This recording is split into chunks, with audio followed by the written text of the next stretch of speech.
Le 2 avril dernier, les travaux du dialogue national inclusif se poursuivent du côté du stade d'Angodje. Cet après-midi, il y avait une conférence thématique face aux journalistes. Les experts ont argumenté sur les régimes et les institutions. Patrick Simangoy, Edi Yakonda et Rodrigue Simangoy pour le point. Vers quel régime politique ira désormais notre pays? Les contributions des Gabonaises et des Gabonais ont permis au commissaire de la commission politique au dialogue national inclusif de faire des analyses judicieuses tendant à construire un pays démocratique voulu par tous. Le régime présidentiel, c'est un régime de séparation rigide des pouvoirs, donc qui implique que l'exécutif est strictement séparé du législatif, mais aussi du judiciaire, mais aussi l'indépendance entre les différents pouvoirs. Alors, le régime semi-présidentiel vise à emprunter des éléments, n'est-ce pas, du régime présidentiel, notamment la séparation des pouvoirs, mais pas dans une optique rigide.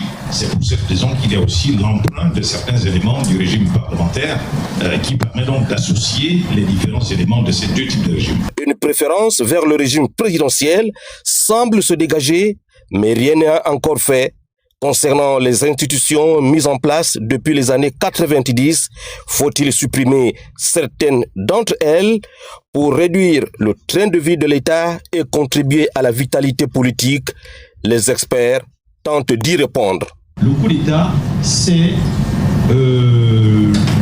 l'argument ultime de l'échec du processus de la démocratisation.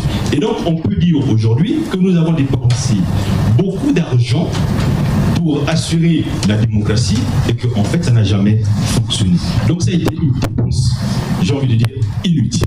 Et donc aujourd'hui, dans les régimes présidentiels, le Sénat est appelé à jouer un certain rôle.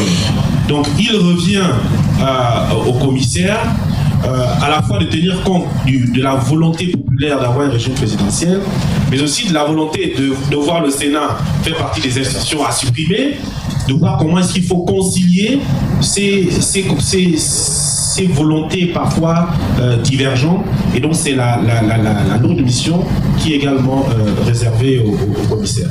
Et on a l'impression que c'était trop attendu.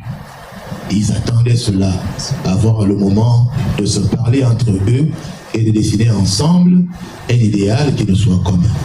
Un Gabon uni dans la concorde, la fraternité, où tous assis autour de la même table regardent vers la même direction. Cette conférence thématique a eu le mérite d'aborder les préoccupations des uns et des autres, la pertinence de la Chambre bicamérale, comment rendre rigide la loi fondamentale, la durée du mandat présidentiel et bien d'autres questions dont les réponses feront du Gabon un pays digne d'envie au sortir du dialogue national inclusif.